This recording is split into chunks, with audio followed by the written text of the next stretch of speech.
Yeah. All right. What's happening? What's happening? Welcome to TSR Live.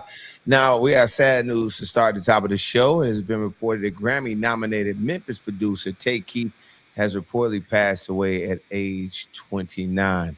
That was sad to see. Zach, you guys, just for the roomie's sake, you got some of the records that he produced? Yes, Tay Keith is, I mean, produced countless records. Yeah. Look Alive, Block Boy JB, Nonstop by Drake, Sicko Mode, Travis Scott. That Before I Let Go with Beyonce. Yeah. Tay Keith, what I'm saying? He did that. He's done countless records. And this one hit home for me. Tay Keith. I have roots in Tennessee. A lot of my friends were very, very close to Tay Keith. He graduated from MTSU. I went to TSU. He's from Memphis. Had countless conversations with Tay Keith. Actually, last conversation we had was about him actually coming on this show. Really? You know what I'm saying? Yeah. So Tay Keith, really good dude, great spirit, super talented, probably one of the most talented producers out there, and he'll definitely be missed. Wow. So young. Kiki, you got anything you want to say? Absolutely. This news came through just so shocking. Obviously, I feel like he was just getting started making legendary hits that are going to last a lifetime. So when you see a headline like that and you see the age, you're immediately like, man, what happened? So I'm so sad to hear this news, and definitely praying for his family at this point. It's like definitely devastating. It's something unexpected. Yeah, man. Yeah, absolutely. And Roomies, go ahead, throw some prayer hands. I see him already going into the chat for sure. All right, let's switch gears a little bit, Roomies. New York City was absolutely shut down today. The Knicks took over Lower Manhattan for a historic, massive championship ticker tape parade that wrapped up in City Hall, and it was one of those things to see. And Mayor Madani didn't come to play. He officially handed out to the Knicks the keys to the city after the legendary title run. Of course, you got to do that. But that wasn't even the biggest viral moment. Mayor Madani was also seen literally posing with everybody in the parade, and also, of course, Jordan Woods in that lucky orange bag. So the internet is going crazy about that. But you can see it. There it is with the bag right there, Ruby. I love that picture. I think that is so cute. That is so iconic. And that bag is Jordan Woods' brand. So go, girl. Yeah. And that bag is why the Knicks won. I told you. Wouldn't be that guy named. I'm just gonna tell you. Have y'all been watching this? My timeline ain't been nothing but this Knicks parade, all day long. Mm-hmm. Somebody got married on the sidewalk. Did y'all see that? Somebody got married in the parade. They had on a little ugly blue dress, the blue suit, and they really got married on the parade.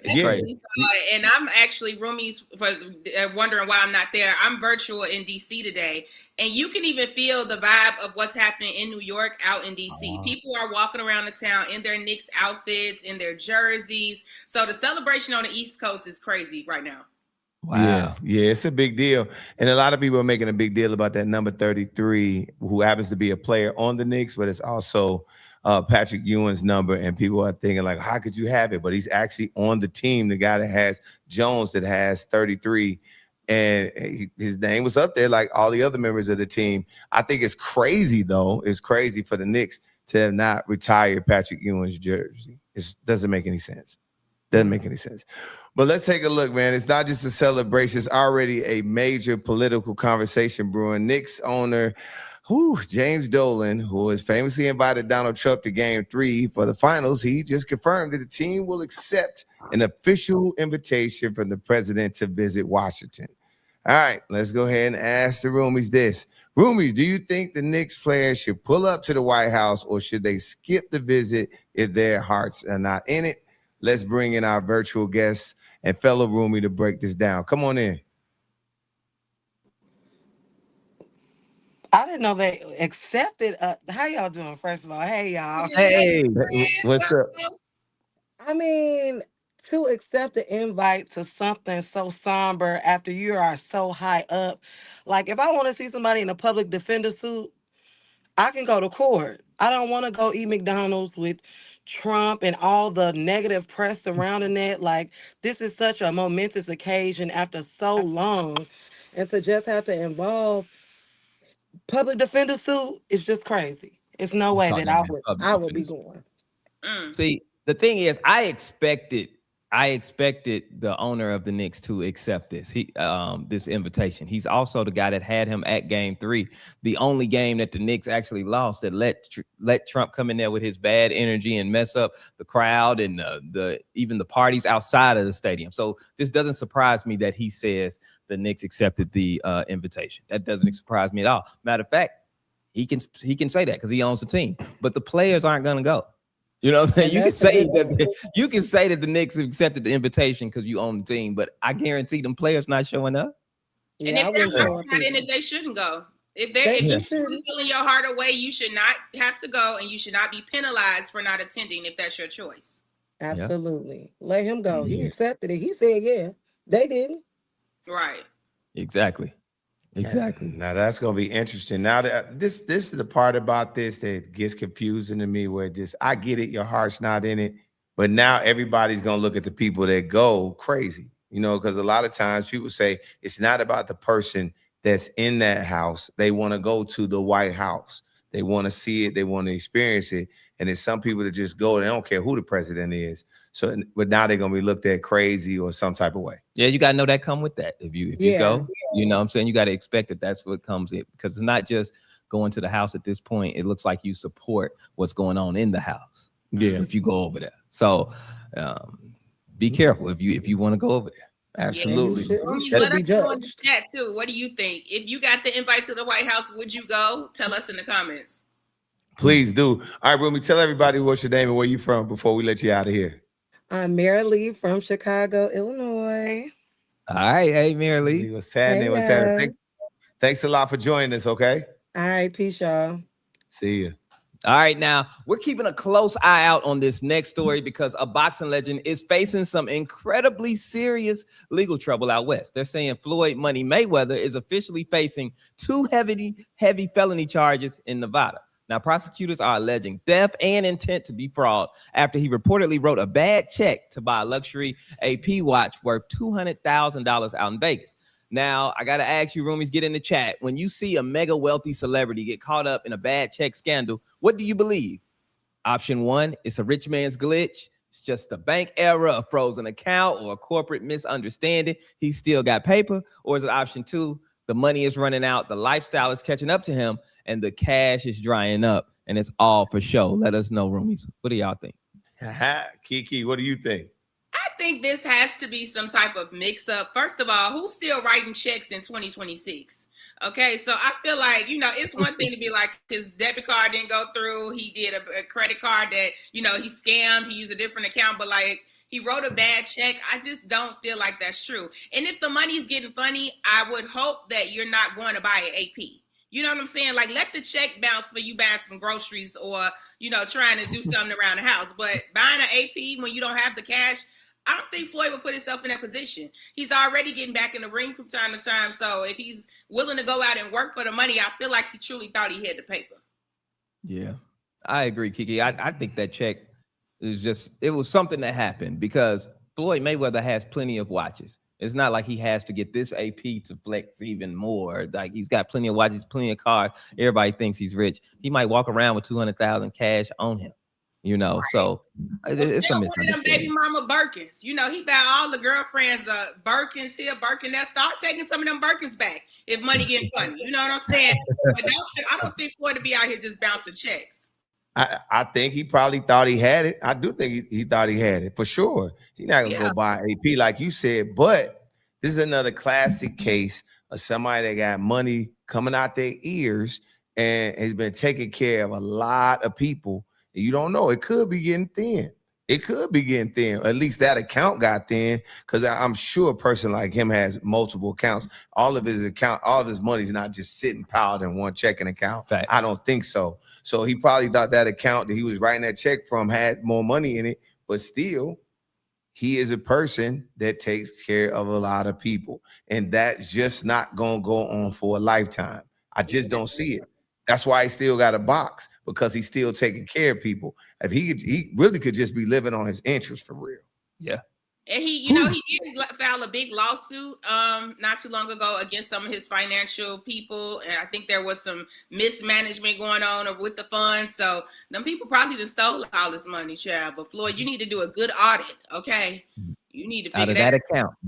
Okay. Yeah. They got it right out that bounce check account. Yeah. He was bringing in too much money. I wouldn't doubt somebody stole from him. He brings in too much money. He's a big spender, so they probably don't think he's going to pay attention because he's constantly doing stuff. And during that time when he's making money, he's a champion. So he's preparing to stay a champion. A person that's got that type of record is always on his game. So he probably not watch his money as closely as he's probably watching it now. Yep. Crazy work. I agree. Man, Roomies, put that in. I hope nothing's going on with Floyd's money. We like Floyd rich. We need him to stay rich. Yes. All right, man. I know we're going to be diving in deep into the Obama Presidential Center a little bit later in the show, but look, we have to give a major shout out right now because this morning was a historic milestone for the city of Chicago.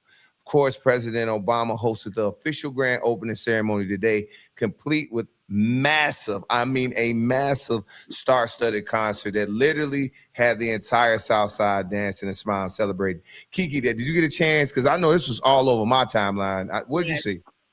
Oh, I saw so much. I'm like, why am I in DC and Obama is in Chicago right now? So many of our favorite celebs pulled up. I saw Tyler Perry, Oprah Winfrey, Christina Aguilera was singing Down. I felt like it was a true celebration of everything that the Obamas mean to the culture. So, from the speeches, and I was in tears when I saw Michelle Obama's speech to Barack. I was like, this is the epitome of just everything our culture is. It was Black excellence at its finest. And I'm so happy that it got to happen in our hometown of Chicago. So many of our WGCI listeners were spotted out in the crowd. It just looked amazing. Like, I'm so mad I missed it and I wasn't there, but it looked fabulous. Yes, and if you haven't been to the Presidential Center, let me tell you, it is absolutely beautiful. Me and Tone actually got a chance to go down there and get a sneak peek, and it's just a beautiful campus. Everything was well done. I mean, there was no expense spared. It is just one of them things that you have to see for yourself. Probably the best museum I've ever seen in my life. See, look at that picture. That's us there. Oh. That's it. That's actually us on John Lewis Plaza right there, and that's where the concert actually took place. Okay, so it was dope. Tom, what did you think? This right, especially it shows you how much the Obamas love art. That's really what I took away from it, because the art in the Presidential Center is amazing. Everywhere you turn, you see an artist's work. You see just all these great pieces. It's great. And then the food's great. I mean, like I said, most people thought, and maybe I just wasn't paying attention, I thought it was going to be a building, a library, and that's kind of it. That was it. We're going to have it. It's going to look nice. It's going to be really cool. No, it is an entire campus. It'll probably take you about a day and a half to really experience it. So it's just one of those things. It's got a studio in there. Yes. What me and Zach called the biggest elevator we ever been in. Ever. It seems like it's so rich and full of our history, even as a country, of just like where we used to be, where we had like this place where you could be Democrat and Republican, and everybody could get along, and people's rights were being protected. It was beautiful to see Obama there with Bush, with President Bush, with Biden, with Kamala. Like, everybody was there to support him. George Clinton was there, Hillary. It just looked amazing, and it reminded me of a time when our country was like, when I was proud to be from our country. You said George Clinton was there? Yeah, George Clinton.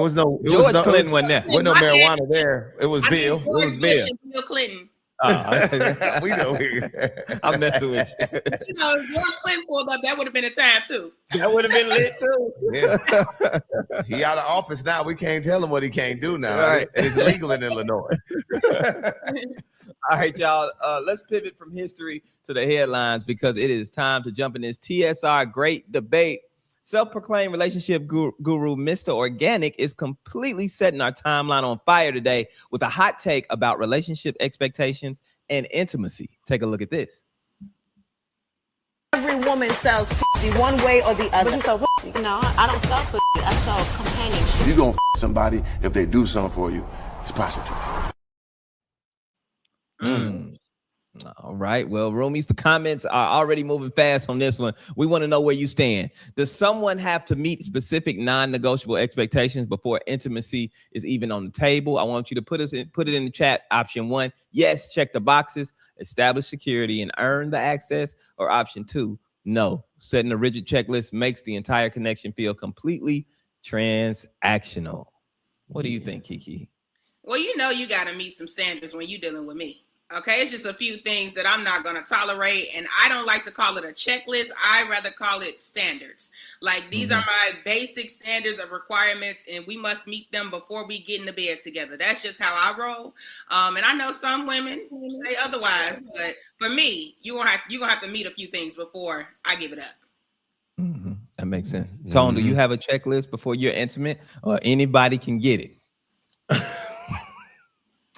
I think it's the number 2. I'm going with Roomies. I see people put option A. I'm like option B though. I mean, I feel like if you start doing stuff, and it's like you got to do this, you got to do this, you got to do this. It's transactional. It takes the intimacy out of it. I feel like, man, I'm gonna do so much, and we gonna vibe so good that we just wait for it to shake. I ain't in no hurry. I know it's gonna happen. There it is. I know it's gonna happen. You do the right stuff as a man, and you showing up the right way. It's gonna happen. You ain't got to worry about, oh, I took you to this restaurant, or yeah, you know, I gave you some money for lunch, or I didn't. Man, that's corny. Yeah, I mean, here's the thing: women's standards change based off how much she like you. Facts. Okay, if she really didn't like you that much and you had to convince her into liking you, you probably have a longer checklist than somebody that she was just generally attracted to and wanted to be intimate with. Okay, because that list it changed. I don't think nobody has a standard list of expectations. I think it's based off who it is. Okay, for me, if I ask a young lady, hey, would you like to be intimate? She'd be like, well, Zach, you have to get to know me. You have to take me out. We have to vibe. We have to do that. Chris Brown can walk up and say, hey, young lady, would you like to be intimate? And she's going to say, yeah, Chris, where you want me to meet you?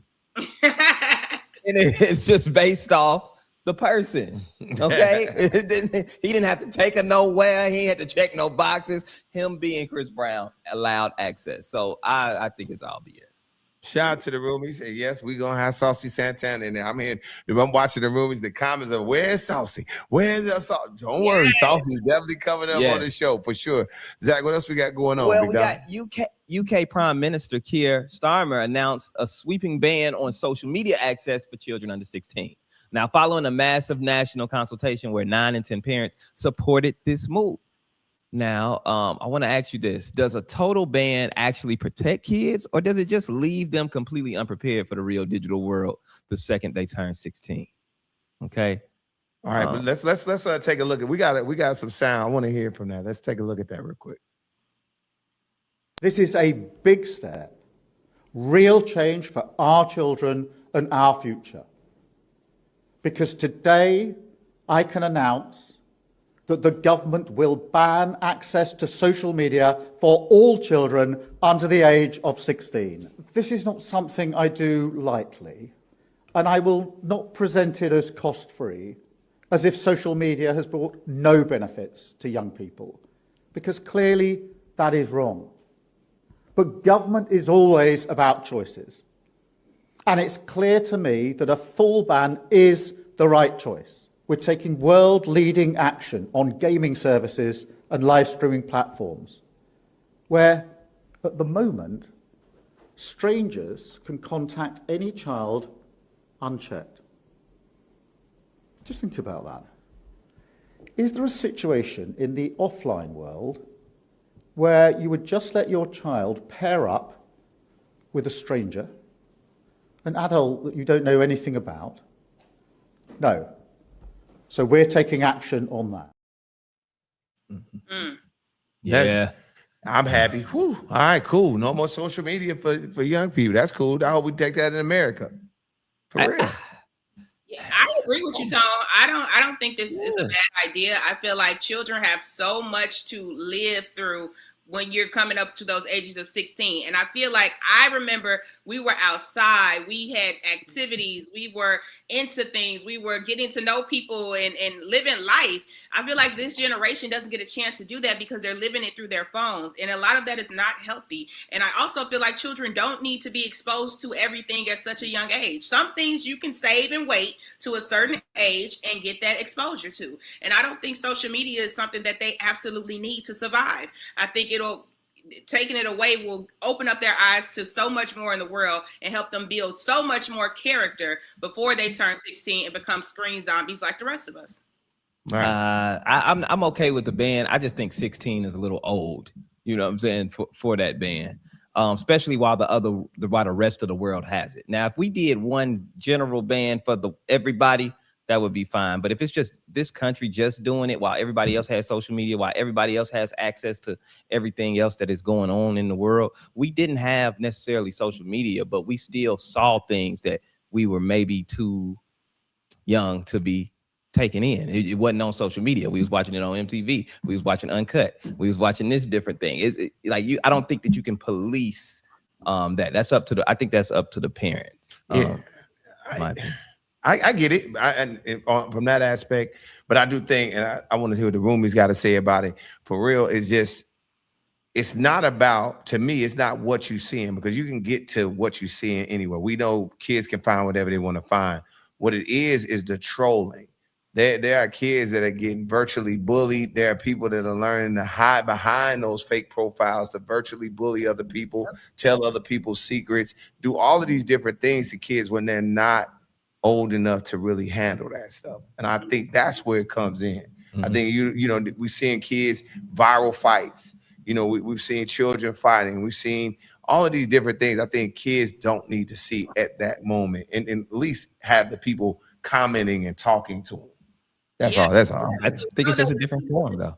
Access to your children either. Like, I feel like he made a good point in the prime minister that your child doesn't need to be exposed to adults every single day. Like, literally, adults can contact kids through social media all the time. Yeah. So I know it's not going to fix everything. It's not going to, completely shut that off, because as you mentioned, children will find a way. We all found a way to do things we had no business doing. But I think as adults and as leaders, we should make it harder for people to access children. And I think taking it away is a good thing. I don't know. I think accessing children is bad. I think we can all agree that adults accessing children is a bad thing. I don't agree with that, but I just also think that it's just a different devil, y'all. It's a different thing. It's kind of like grown people are talking. When what'd you say? I said grown people are talking, and I don't think they should let kids listen to grown people conversation. Talk. I get what y'all saying. Maybe we should have a social media for kids or something. You know what I'm saying? It's a way. Grown people been talking our whole entire life. We have dealt with the same different things. It's just in a different way. We were watching wild things too early. We was sneaking, listening to CDs that I wasn't supposed to be listening to. We was doing all of that. Do you think that it's what they seeing or what they reading on social media is bad? It's both. I think it's both. I just think that young people are finding a different. Let's not look at all the negatives. Young people are finding different ways to make money. They're finding ways to get rich. They are finding ways to actually be proactive. Just to make money and get rich. I need them to go to school, learn how to love themselves, and learn how to love other people, and then they can go worry about making money and stuff. It's too much. But we go to school to learn a degree, you know what I'm saying, to learn how to make money. So if you can cut the middleman out, I'm looking at the kid. We getting wrapped up. Damn the kids. You know what? Ban everybody. Damn the kids. Let's do this. Let's do this because the chat is going crazy. And all right, Roomies, we see you and we got you. Our first guest tonight is an absolute force. He went from doing makeup for the biggest names in hip hop to completely dominating the charts and setting TikTok on fire. I'm still waiting to get a battle.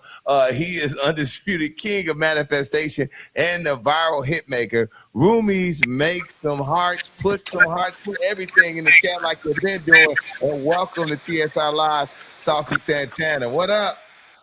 Woo!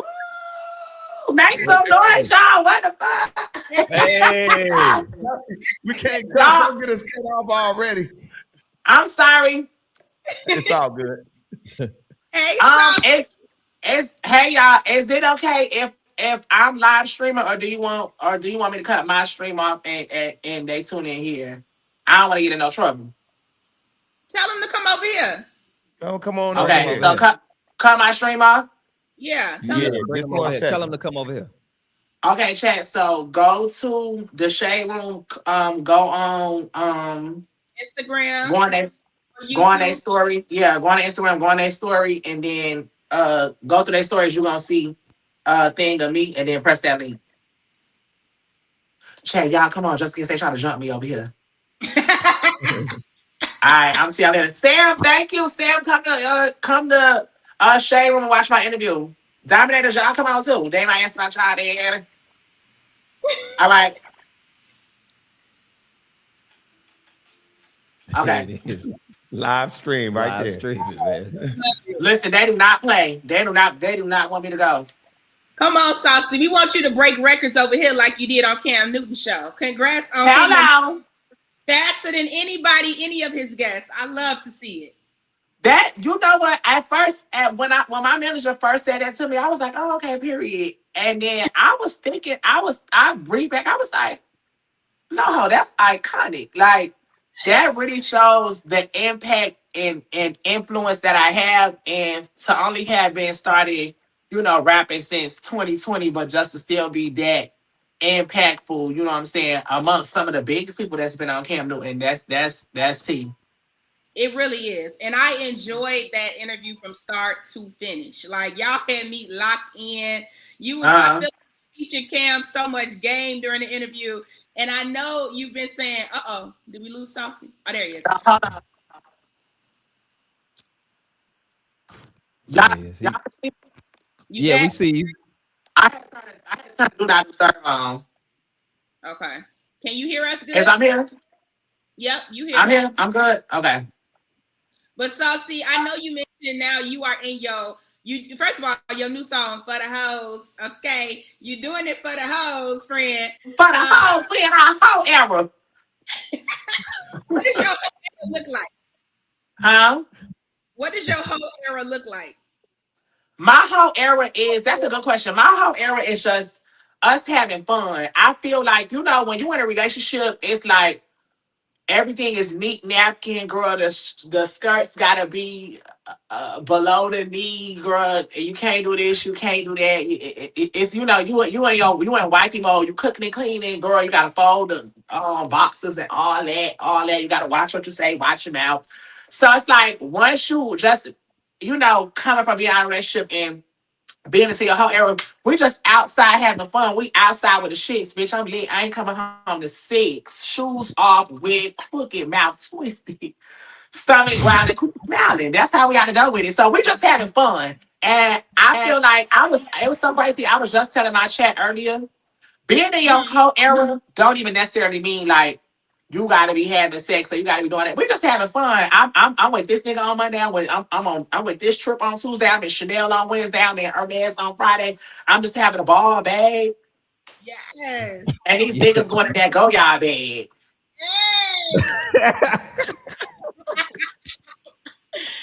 Period.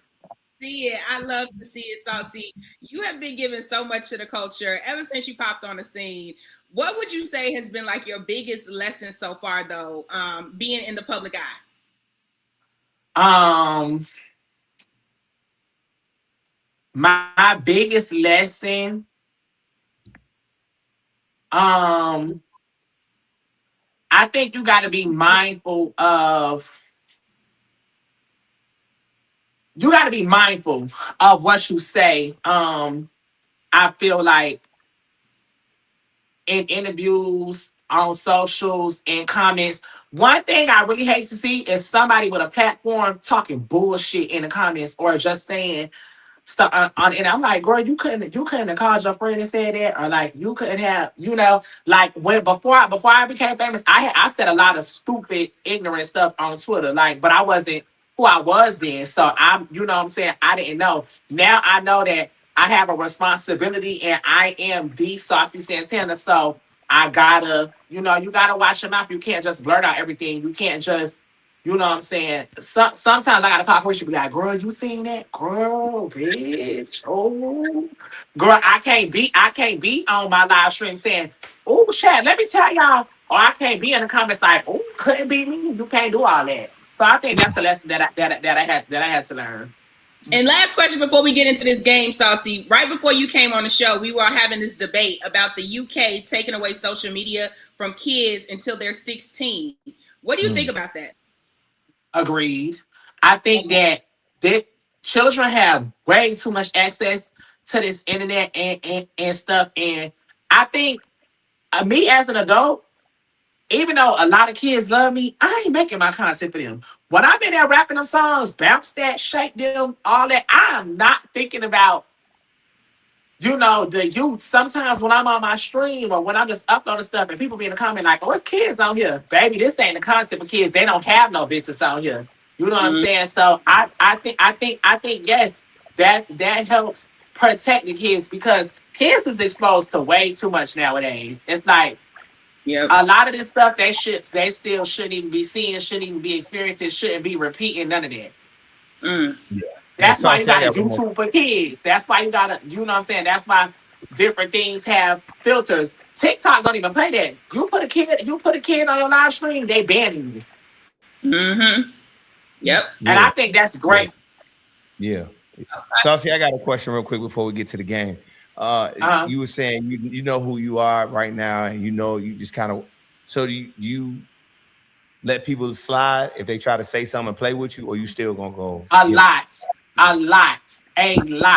Because at the same time too, I'm the star of the show. So people will mess with you to get there. It's just like they do in the comments. People will mess with you in the comments. As soon as you respond back, oh, I did not think you was gonna write me back. Oh my God. Da, da, da, da. Like I see now, like I don't really be into that. That's why a lot of times when people see people mess with me, it's like, why y'all never say nothing? Cause them hoes got 30 minutes, and once I don't respond and feed into the bullshit, nobody cares. Yep. People really be fishing from a response from somebody because we just in a world today where everybody want clips, everybody want views, everybody want to be famous, but nobody don't want no money. Nobody don't want no success. Nobody don't want no plaques on the wall. Everybody just want to be viral. Viral could be the chicken salad girl. She went viral chicken salad, got a Jenny Craig thing. Now we ain't seen her no more. No shade to her. I'm just saying. You ever seen it? It's like, for real. I don't be on it. There it is. Ain't nobody gonna touch me though. Right. Y'all ready to play the game? Yeah, let's do it. All right. We getting ready to play a game, a round of spin that. Okay. And we're gonna give you some spin that options, and you answer if you're gonna spin that, like you would like to make that purchase, or you would pass on it. Okay. Okay. Oh, is this game influenced by my best friend? Yes. Yeah. Period. W reached in the chat. All right. So the first one is a $75,000 fashion consult and styling from for the BET Experience by Law Roach. Would you spin that, or would you pass? Spin that. I did that. Spin that. Yeah. Law already styled me for the BET Awards when I did the I had this like green dress with like a little couture like a bird cage or something with some boots, all kind of fancy shit. I was gagging. I said, "Oh, I got Law Roach styling me. I don't know what this is I got on. I don't care."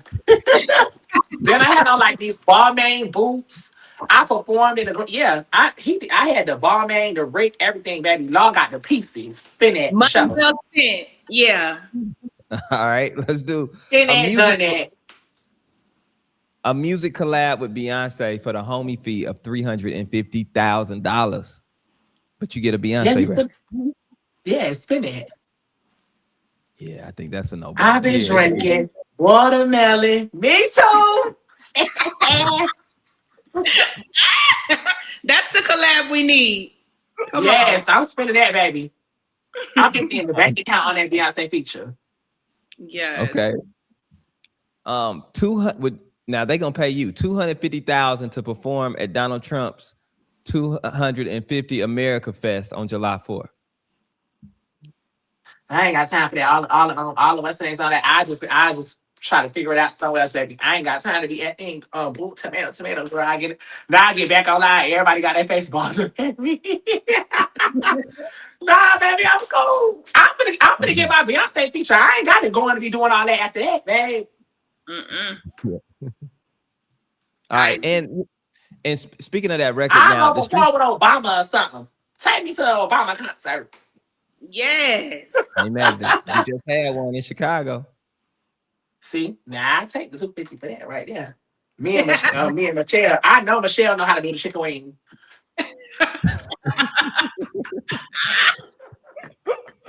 I would love to see you on Michelle's podcast. We need Man, to make that. trust.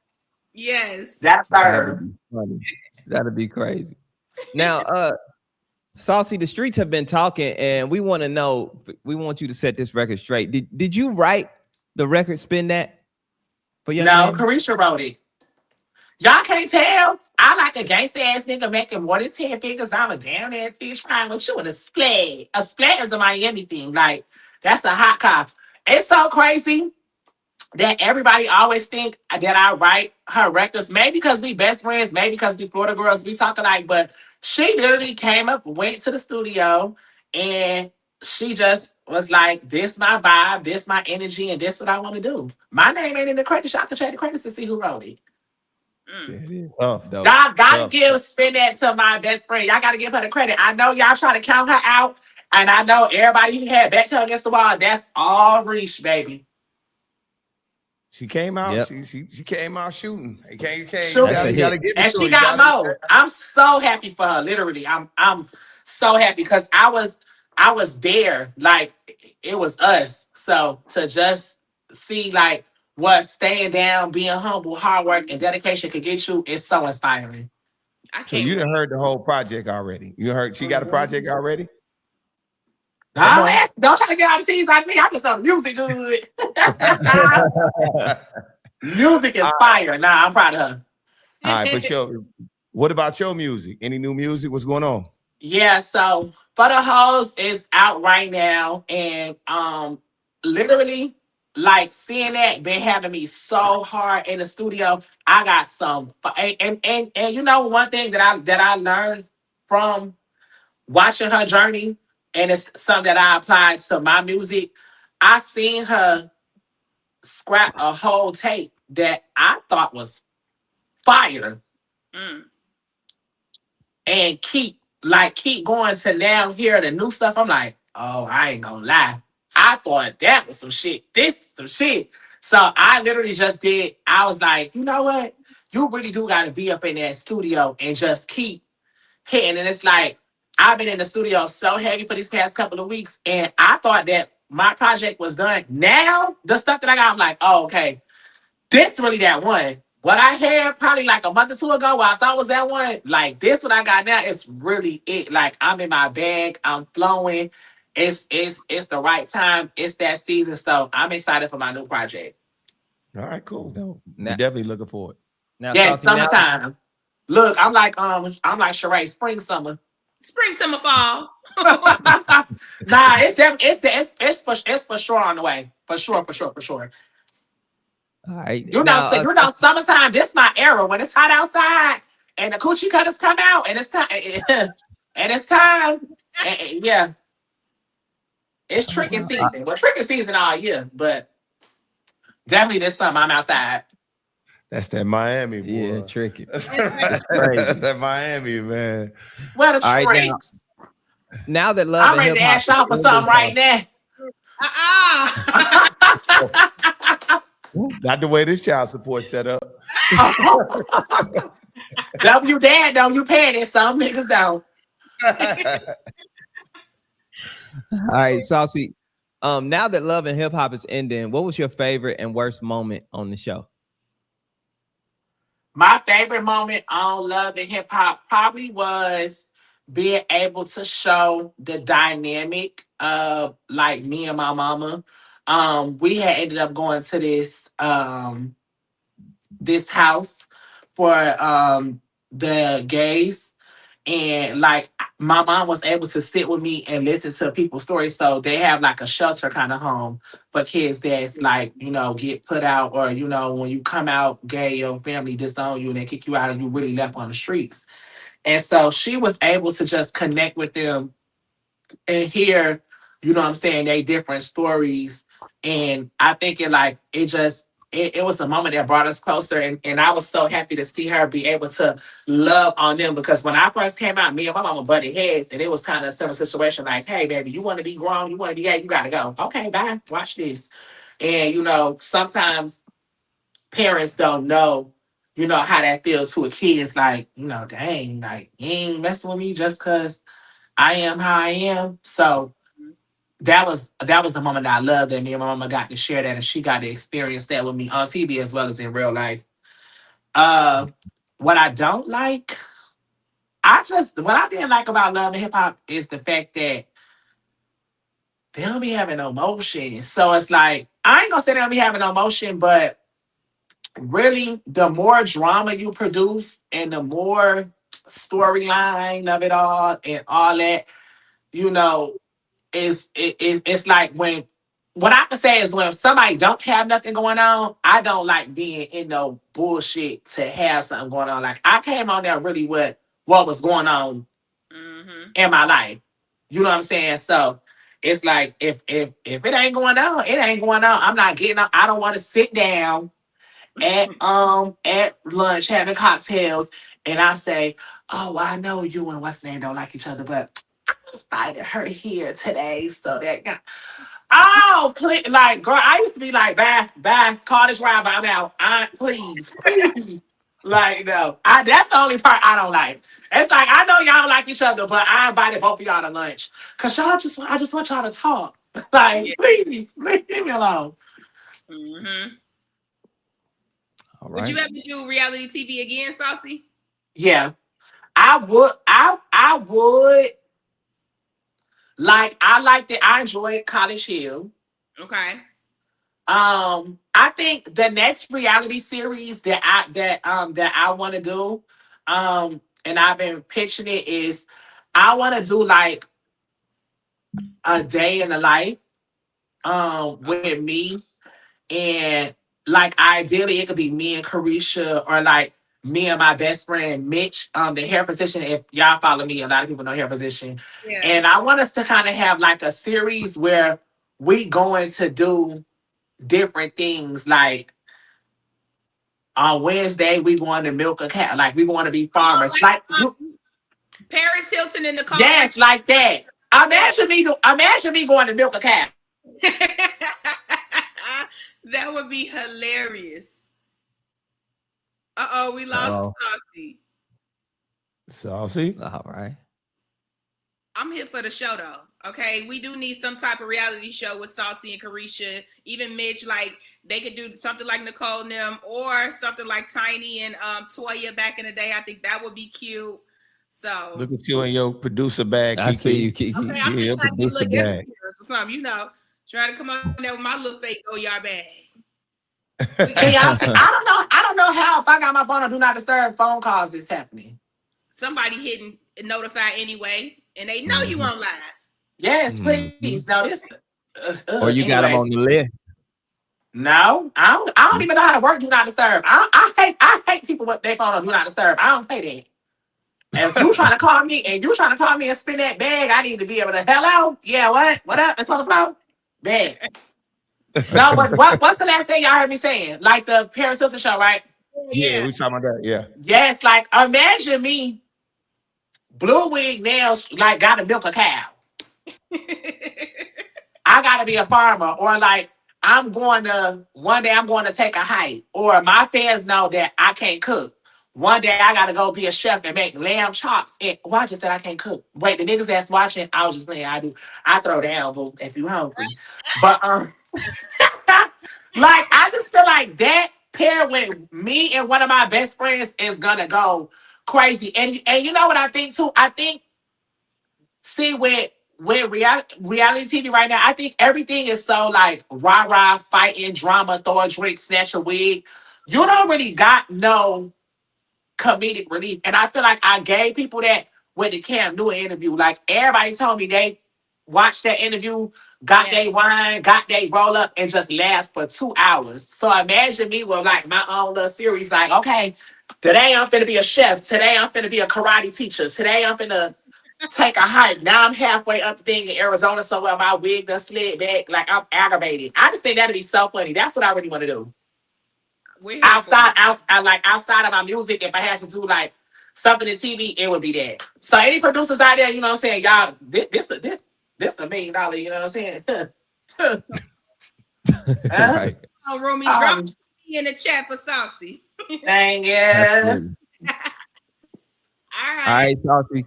We getting ready to get out of here. Is there anything else you got going on? Anything you want the roomies to know about before we go? Yes, Funnel House is out now. My music video just dropped actually today. So anybody here that loves me and my chat is about to go over to YouTube. We're gonna watch the music video. I would really appreciate if y'all just comment y'all feedback, tell me what it's giving, what y'all like about it. If y'all like it, don't like it, you can say this today. I'm giving y'all a pass to troll. If you want to come over here and say, "Ooh, girl, you look a mess," ooh, whatever. I just need the engagement. Drive into them comments, baby. YouTube, thank you. There it is. Saucy And is thank y'all for a- having me. I appreciate y'all, reaching out, always coming to me with opportunities. It's still like surreal from being a regular person to like, the shade room is the thing. You made it on the shade room, you that girl, like you know what I'm saying? So I still appreciate that, y'all even still consider me and stuff. So it's like, girl, I'm finna do what's the name of the shade room? Okay, bro. I still got it, boo. Dust my shoulder. Shame on check for We love So you, thank Saucy. you. I appreciate it. We love Appreciate you Pull coming up on by. us at the BET Awards too if you come through. Okay, yeah, for sure. I know I got a show in Denver and then I'm supposed to do something with Nick Cannon. So I'm trying to figure out that what's the name, because I love the BET Awards, but I love my coin. they call it with that bag. Go get it, boo. Thank Thank you so you. much. All right. Okay. We'll catch you later, Saucy. Thanks All a right. lot for stopping by. Love Saucy. Well, all right, roomies. Our next guest does not need an introduction because he's TSR Live family. He is the ultimate gatekeeper of the culture, a media veteran, and the king of unfiltered gossip. Whenever he pulls up, the industry holds its breath. Roomies, welcome the one and only Funky Dineva. Hey, what's going on, y'all? Hey, Funky. Listen, I really enjoyed that interview. Sit back here backstage watching y'all with Saucy Santana. I really love him. He's such a animated, feel good person to listen to. But how y'all doing? Happy almost Juneteenth. come Yeah. on. Yeah. How black will you be? this Listen, week? very black. We already got the ribs and the pork chops down there in the freezer. We went to the meat store yesterday. We throwing down Saturday at the pool at my house. So if you in Atlanta and you know me and you one of them people that don't steal, that I wouldn't mind being at my house, come on through at 3:00. We throwing down on the grill. Oh, that's That right. is hilarious. Hey, now, Funky, let's get into this. You told the We Sound Crazy podcast that you walked away from a $250,000 gig just to preserve your peace and your worth. Now, in an industry where everyone is doing anything for a check, how hard was it to look $250,000 in the face and then just say no? It wasn't hard at all. But for me, it wasn't hard at all because how can I say this and not sound like an asshole? I guess when you're already making a certain amount of money, you know what I'm saying? Like the lifestyle doesn't change. You know what I'm saying? So like when I looked at what it is I had going on, the 250, don't get me wrong, that's a lot of money, but it did not put me in the next lifestyle bracket. You know what I'm saying? So it was like without it, I'm not losing anything. And with it, I'm really not gaining anything other than all this headache that y'all got going on over there. And then I want to toot my own horn. I'm very smart. I was not going to walk away with it from it, not knowing how to go get it somewhere else. You know what I'm saying? And I was like, man, forget this. For the time and energy that I'm putting into y'all shit and having to deal with this stress, I can put this same energy into my own shit and multiply that way more than that 250. I'm sorry, I ain't supposed to cuss on y'all show.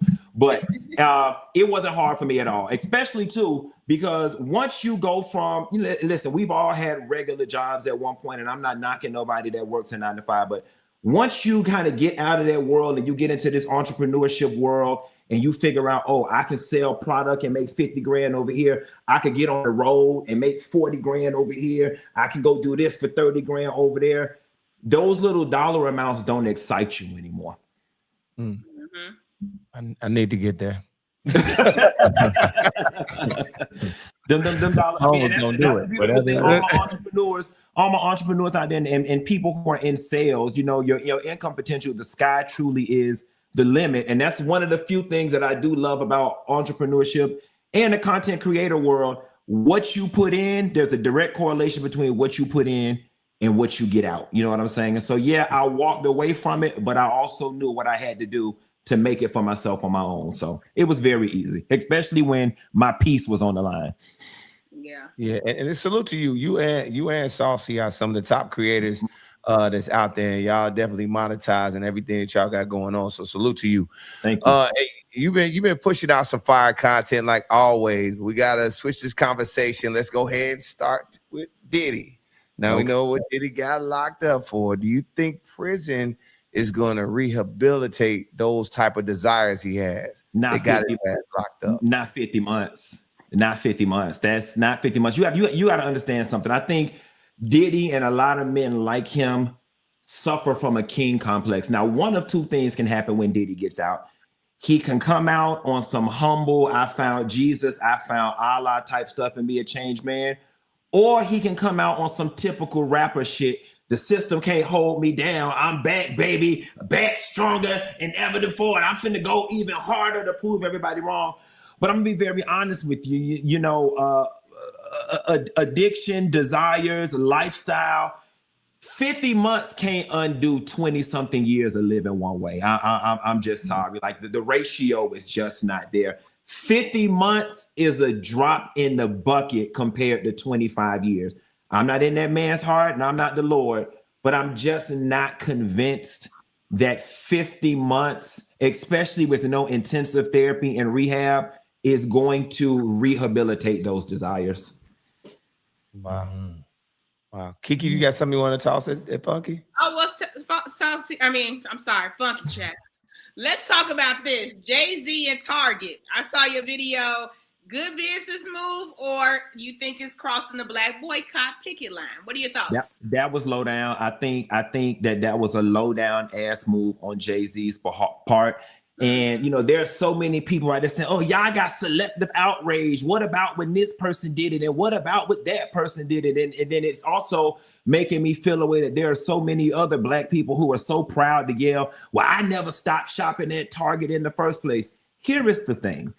When you've got billionaire money, like, what do you need this particular deal for? Like, why could you not leave this one on the table? And without you saying out loud to the rest of us what your rationale for taking the deal was, it feels like you undercut the movement for your own personal gain. We all understand that we are not supposed to be messing with Target en masse, okay? Now, let me be honest with you. I would be a liar if I did not say since the boycott started, I have not stepped foot in a Target, because I have. But the amount of money that I spend in that establishment has significantly declined and decreased since the boycott. And I just don't understand, even if just on an optics level, Jay-Z, why you had to take this deal. It is a slap in the face, especially when in recent years, you have tried to position yourself as one of the leaders in the Black community, as one of the people who are trying to drive change for Black people. And again, without you explaining to us what the rationale for you taking this deal was, it really does feel like you undercut the movement for your personal gain. And I have no respect for it. Man, this one killed me, Funky. It killed this one. This is my goat right here. Yeah. And I'm looking at it like, you could have, you Jay-Z, right? You own your masters. You could have went direct to consumer like Kanye did. You can go and set up something, and all of your fan base got money. We got money. So you can easily just set up a website, partner with somebody and sell it and made it and really sold some merch with it to go with the albums. It was a lot of other creative ways to do it just to, instead of, in my opinion, going, like you said, undercutting the movement felt weird. It made a lot of Jay-Z fans get weird. And what I hate is because, you know, there are black men that get to a certain level and they're like, oh, it's about business. It's about business. Well, if it was about logistics and distribution, I mean, there was Best Buy. You know what I'm saying? There was Ross. There was TJ Maxx. I mean, there was Taco Bell. There were just so many national companies that have a distribution infrastructure that you could have teamed up with. Why did it have to be Target? Well, Dame Dash told y'all when his teeth was falling out his mouth that Jay-Z be doing that. And I think what hurts is that none of us wanted to believe it. You know what I'm saying? I'm going to be perfectly honest with you. The level of betrayal that I felt in this situation mirrors the betrayal I felt when Kevin Hart got on the Breakfast Club and was trying to make excuses for the George Floyd joke. It's just a deep level of betrayal. I'm extremely disappointed because, like Tone said, he's one of our favorites that we love him and we love him. Yeah. So Funky, you felt betrayed by Kevin Hart? I did. I just felt like, as a black person, like, Kev, all of us are on one page, right? And I understand that black people are not a monolith. I understand what a roast is. There are certain things that are roastable and there are certain things that are untouchable. And it was not so much that the joke made it to air. It was the fact that instead of coming on and saying, black folks, I understand how y'all feel, it was wrong, and I wish that wasn't part of my roast, you kind of justified why it was there in an effort to try to tell us, oh, we just need to kind of, you know, be quiet because it wasn't that big of a deal. And it was, Kevin. It hurt. And then when we find out that there were other jokes that got cut on the editing floor, why did this one make it to air? I was deeply betrayed. And for me as a comic, I understood that it was a roast thing, but I was like, after you saw the effect of how it hurt people, to go on there and still defend it. Yeah, you know, was the betrayal part. Yeah. Like, I don't think he could have got up in the middle of the roast, like, don't y'all say that. I think that would have looked crazy. No, but after you got the aftermath, this is your chance to set the record straight and stand on which line that you on. Yeah, he chose to stay, and he spoke loud and clear, and it's up to us to act accordingly. Man, don't let people play in our face, and then not at all in our face. That's crazy. Not at all. Yeah. Well, Funky, I want to ask you this: what is the bigger bag, reality TV or social media? Social media. Social media, hands down. Now, listen, reality TV, I always tell this to people, and I've been saying it for years. TV doesn't pay until it pays, right? So yeah, you get to that Nene Leakes level, you get to that Candy Burris level, you get to that, you know, Cynthia Bailey level, 8-10 years in, you know, when they get up there making that money, that's a bag. But, you know, unfortunately, and this is not to shade Drew Sidora whatsoever, it came out during Drew's divorce that she's getting about $4 something a season. And let's put this in perspective because everything is relative. Compared to the average person that goes to college and gets a good job, many people dream of making $4 something, right?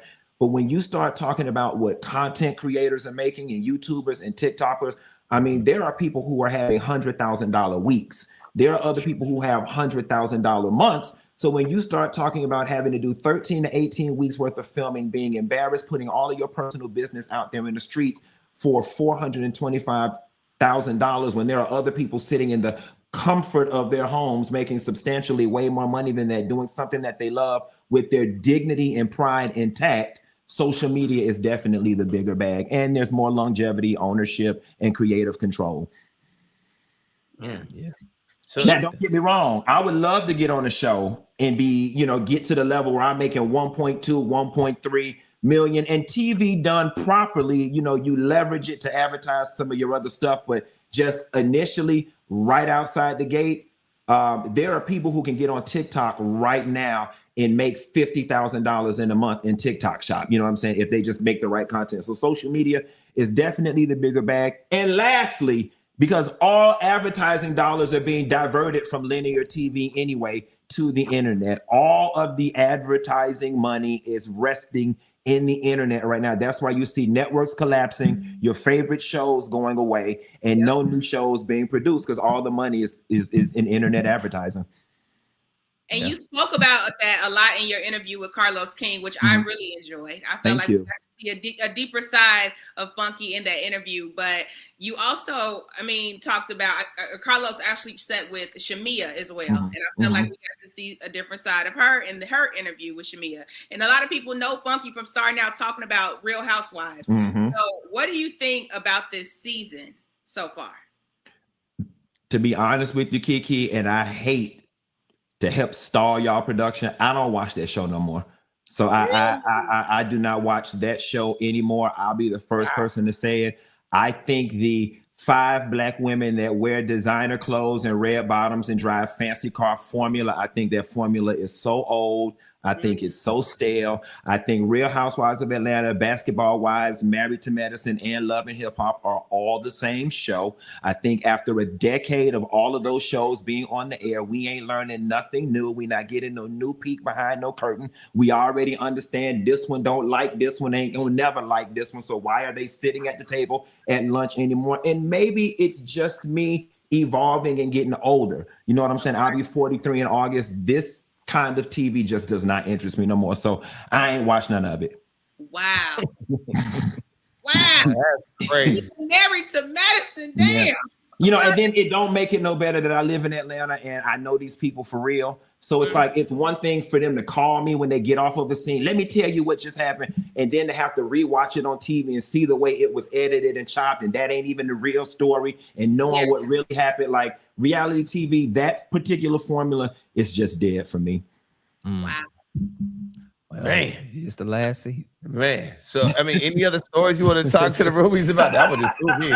I'm like, man, the guy that like, yo, you know, but I will say this. One thing I can say, just from a macro level, I do hate that Portia and Shamia's friendship has done what it's done. I hate to see friendships and marriages get broken up on reality TV. I just hate to see it. I just hate to see it, especially too when you start looking at from a money perspective. Like neither one of y'all seemingly need the money, and so was losing a friendship worth this money, which will all be spent in a few years anyway. Yeah. Okay. Facts. That's true. All right, Funky, go ahead. Tell the Roomies, man, how to stay tapped in with you, big dog. Listen, across all social media, the same place it's been for the last 14 years. Funky Dineva on all platforms, baby. Funky Dineva. My dog. It's always man. a pleasure. Always a pleasure, y'all. Love y'all. Y'all have a good one. Happy Juneteenth. Absolutely. Hey, yes. Happy Juneteenth. Yep. All right, let's go ahead. Let's talk about the ultimate exit strategy. CS Global just dropped their 2026 World Citizenship Report, and the numbers don't lie. Americans are officially looking for a way out, driven by politics, safety concerns, and the massive rise of remote work. All right. Well, it looks like millions of people are trying to figure out if the American dream is officially a wrap. So we got to ask the Roomies, if you are handed dual citizenship today and a fresh start anywhere on the map, are you taking option one, packing your bags and getting up out of here, or staying 10 toes down? The U.S. is where you are staying and you're living. Which one? Put it in the chat. Kiki, what about you? Oh, I'm going back to the motherland, baby. Catch me on my way to Africa. Okay. I'm going. I heard they like us down there. They like the big women down there anyway. I'm going over to Africa. I'm going to live my best life. I'm going to start me a little safari business. Y'all come on out there. We gonna ride through the safaris. I'm gonna give tours. Have me a little tiger. I can't wait. You're gonna have a tiger. Yep, I'm getting up out of here immediately. Man, yeah. What about you, Zach? I definitely go to Africa, one of the developed countries, maybe Ghana. You know, I'll be seeing y'all in December going down there to Ghana. It looked like a time. I'd be in South Africa somewhere. I would definitely, if I could take my family too, you know what I'm saying, and still have my family and friends and go somewhere else, definitely would. Definitely. Well, we appreciate it and where we are loved. Because a lot of times we think this is the only place we can be. Yeah. I think a lot of people will go. The American dream seems it's a little shaky right now. A little shaky. Shaky. Definitely going back to Africa, Nigeria, Ghana, I'm going. You're not going back to Puerto Rico? I'm not Puerto Rican. Oh, going back. I'm not finna play with y'all. Roomies, All right, man. All right, there it is. Cool. All right, our final guest tonight, just because I'm light skinned, bro. Our final guest tonight, our legendary five brothers who completely defined the 2000s boy band era, gave us timeless hits like All I Do and You Got Me, and just wrapped up their massive Boys for Life tour. Now they're back independent, dropping new heat, and looking like they haven't aged a single day. Roomies, welcome B5. What up, fellas? How you doing? Hey. What up? Yeah, you on here? We on here. All right. What's popping? What's the deal? What's What's good? happening? See, We B5. we just missing one member right now, but he's on the way, so we might catch him. He's okay, on the way. I'll be the next member. We all like skin. There you go. Like we all cousins, man. That's definitely your family. Can y'all see us okay? We good? Can y'all Yeah. Good? Okay. Yep, y'all all good. Glad to be here. Yeah, thanks for having us. For sure. We was watching Now, fellas, Saucy man. Santana. Shout out. Yeah. Fellas, you know you've been opening up recently about your time signed to Bad Boy Records as teenagers, and the internet is completely locked in. Now, looking back now as grown men, what was the hardest part about navigating that heavy industry energy when you were just kids? Ooh, yeah, I would definitely say the scheduling, man. They had us running all over the place, you know, at the craziest hours. We didn't sleep much between, you know, balancing recording and shows and tours and school. Like, it was, I would say that's definitely the roughest part of it all. Yeah, because you gotta understand that back then there was no social media, so everything was like You had to be here. you had to be there physically. So even just a normal radio day, you might be driving 7-8 hours, hitting like 5 or 6, 7 different stations in one day. Yeah. You know what I mean? Like back in the day where you had to go to the mall, where everybody would go to the mall and do like their signings. You know what I mean? So like Those were great the physical schedule back then was it was nuts. insane. Yeah. And in regards to balancing the energy of the game, you know, we had a really tight team, and we always been really tight as brothers. So I felt like that always kept us locked in as well. Yeah. Dope. That's dope. Now you guys recently revealed a wild piece of history that Disney originally wanted to give B5 a TV show and sign you to Hollywood Records, but the financial business behind the scenes shut it down, and Disney gave that exact concept to the Jonas Brothers. Now, when you look at how massive they became, how does it feel knowing that could have been B5 story? What you think, P? I'll let you tell it. I mean, it was a crazy situation. Like back then, we weren't signed to Disney, but they literally treated us like their own, and we ended up doing so much work with them that, at one point they did want us to sign to Hollywood Records. They actually had a whole script written out for B5. And was low key ready to make that transfer over like to Hollywood Records from Bad Boy, but like just to be straight up, since we're on the shade room, like I'm gonna keep it 1,000 with y'all. Keep it 1,000. Wow. Keep it 1,000, and like so like there was a price that Bad Boy wanted, and it was a very high price, and they were just kind of like, nah, we could put all of that really into the group and the project, so it ended up not working out.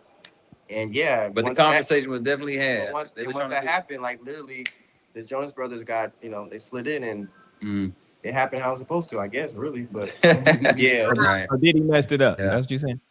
Huh? Yeah. You saying did he messed it up? Okay, you can say it. Yeah, we can say it. He wanted too much. He wanted too much. Okay. It is what it is. You know the number? Man, it was in the millions. It was in the millions. In the upper millions. Yeah, he ran the price up. Man, that's crazy. Oh, yeah. Which from his standpoint, I get it. You know what I mean? If you want to, I get it, but you could have made a deal. You know what I'm saying? A deal could have been made. A deal could have been made. Is all I'm saying. But it's all good. Yeah, but we here. We here now. We have no malice against Jonas Brothers and anything. We wish them nothing but the best success. And at the speaking of reality shows, we working on our own anyway. So you know what I'm saying? So tell us more. That is how the universe works, man. Yeah. And that was like right around the time where we asked for our release of Bad Boys. So at that point, there was already like a level of tension in the relationship. Yeah. So yeah, it just is what it is. Yeah. I get it. All right. Now you've been working and touring and living together for over 20 years. For the groups out there today who can't even stay together for 2 albums, what's the secret to balancing of the family brotherhood with multi-million-dollar music business, which is crazy, without tearing each other apart? For brothers to get along that long, man, that is a thing, my dog. Y'all are doing great. It really is. I used to say as family what keep us together, but honestly, I can't even say that anymore because sometimes when you got family groups and things like that, those even tend to like, you know what I mean, not rock out. So I can't even use that as a crutch anymore. So now I would just say I think we're just like all just very synchronized at this point. You know what I mean? And we're all very one goal driven, and we all, you know what I mean? It's like we don't even have to talk about it. We already just know. You know what I mean? We already know what our goals are, what we're trying to achieve, and I think we just lock in as brothers on that, and we just push through. You know what I mean? We had to figure it out. We had to survive. We had to go through the industry as independents for like half a decade before these opportunities are coming back where we're getting more noticed. But yeah, as brothers, we had to lock in and really just grind. Yeah. Yeah, for a minute. And I saw you guys backstage at the Boys for Life tour. And that kind of She talking. We can't hear you. Yeah, we can't hear you. I don't know if you. y'all saying something. Okay. She's saying something. Did We you can't hear you, baby. Say it again, Can you Kiki. Tone is that? Can y'all hear No, me? we can't hear you. Y'all can't hear us? We hear you. We can hear y'all, but we can't hear her. What's the question, Kiki? That's what I'm wondering. Can y'all hear me? Okay, Tone is that can hear me.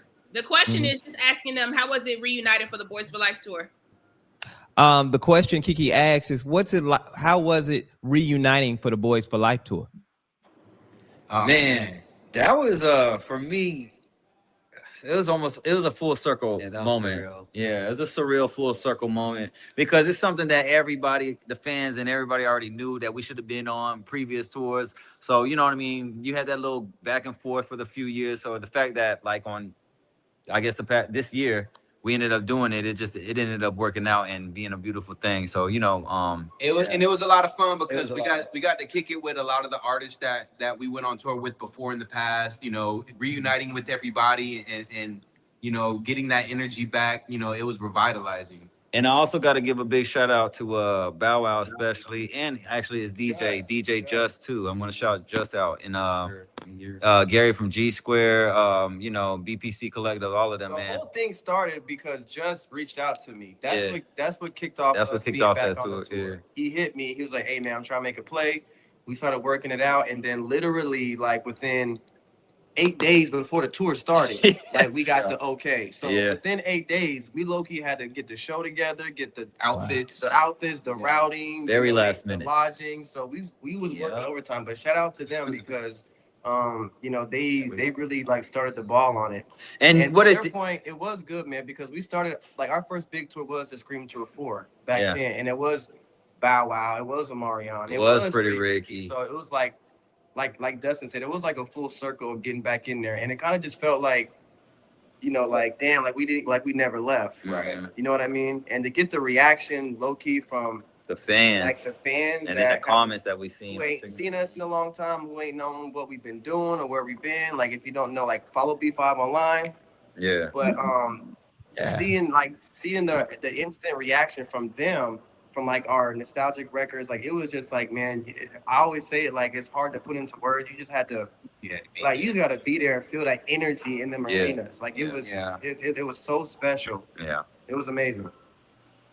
Dope. Who would y'all like to tour with next? Shit, man. Who got a tour popping up next? Yeah, like who popping now? Like what's up? It could be anybody. It could be us. It could be CB. It could be SZA. Yeah. I don't know if Chris Brown and Usher doing guests on there, but we would have loved to join on there.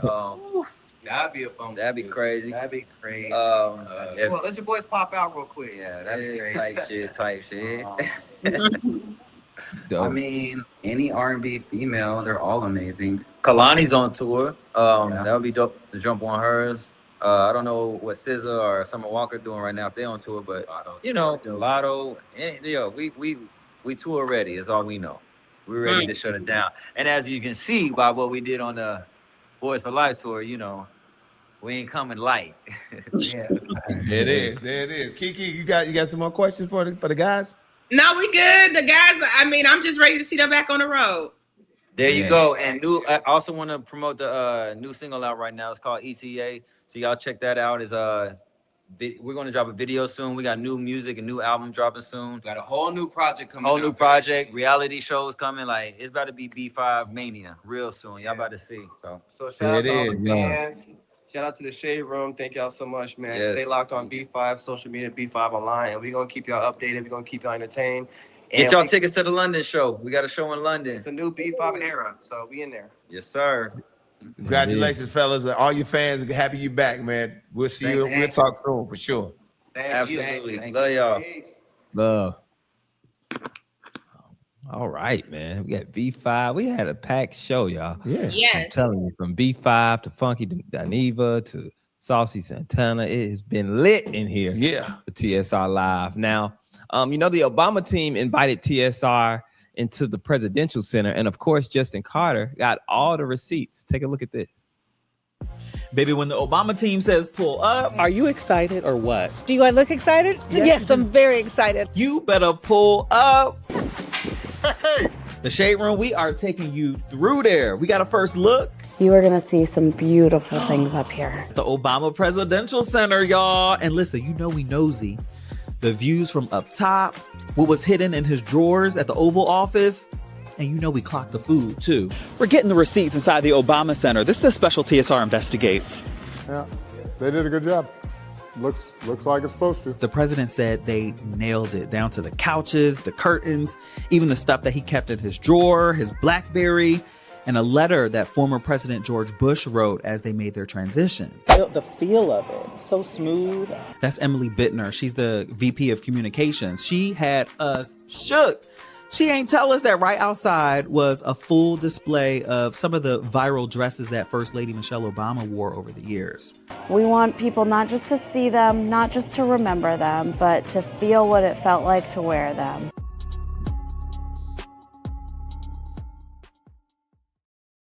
Wow. Yeah.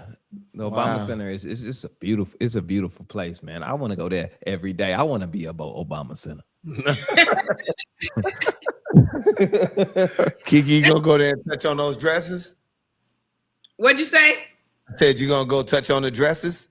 You know, I have to go see Michelle's fashions. Okay, my forever first lady was slaying, still slaying today, but I would love to go see her collection of dresses. I think the Obama Center has now become the space where every person in this country needs to book a trip to go visit to get that true experience of what America was like at that time. Because I feel like we were just in a hopeful place and it was a happy place. It wasn't always like this.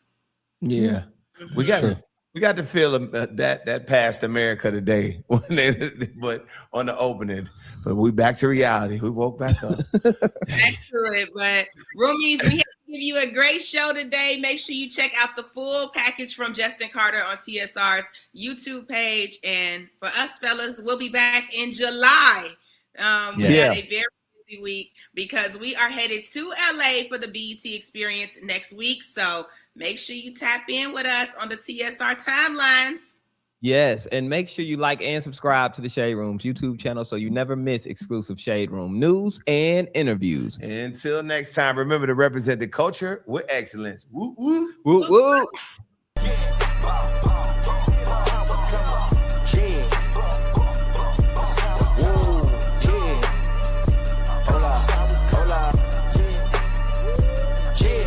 It's been a long time coming. They ain't cuffing my clock, they tugging it.